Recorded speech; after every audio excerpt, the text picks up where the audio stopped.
कांग्रेस के रुकने council T जीवन रेड्डी ने कहा कि बीआरएस के कायदीन अभी तक रोशन ख्याल नहीं हुए हैं। मीडिया से बात करते हुए उन्होंने कहा कि बीआरएस के कारगुजार सदर केटीआर शिकस्त कबूल करने के पोजीशन में नहीं है। बीआरएस हुकूमत ने प्रोपेगेंडा के सिवा कुछ नहीं किया था। उन्होंने कहा कि मिशन भागीरथा एक बड़ा घोटाला था, जबकि कालेश्वरम रीडिज़ाइनिंग एक बहुत बड़ा स्कैम साबित हुआ। सिर्फ कमीशन के लिए रीडिज़ाइनिंग की गई थी। उन्होंने इल्ज़ाम लगाया कि बीआरएस हुकूमत ने एससी सब प्लान को एससी डेवलपमेंट फंड में तब्दील कर दिया और फंड्स को डाइवर्ट कर दिया।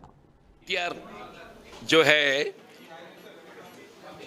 वो उन लोग ये पब्लिसिटी नहीं कर लेने की वजह से उन लोग हार ना पड़े बोल के जो बोल रहे हैं, कम से कम अब तो उन्हें सुधारना चाहिए। अब तो उन्हें सुधारना चाहिए। अपने आप को बहुत बड़े समझना, बहुत कारनामे वाले बोल के समझना, ये छोड़ देना। अब हकीकत में आवाम को जो वादा करे, जो बोल लिए, वो अमल नहीं करने के वजह से ही आज ये दिन देखना पड़ रहा है।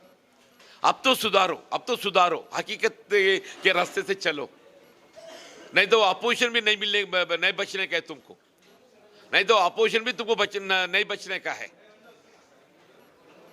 तुम गए तो 10 साल में सिर्फ आप, आपके बेटे, दामाद, बेटी, आपका बेटा, बेटी, दामाद, साडू का बेटा, यही खानदानी हुकूमत चलाने की वजह से आज ये दिन देखना पड़ा।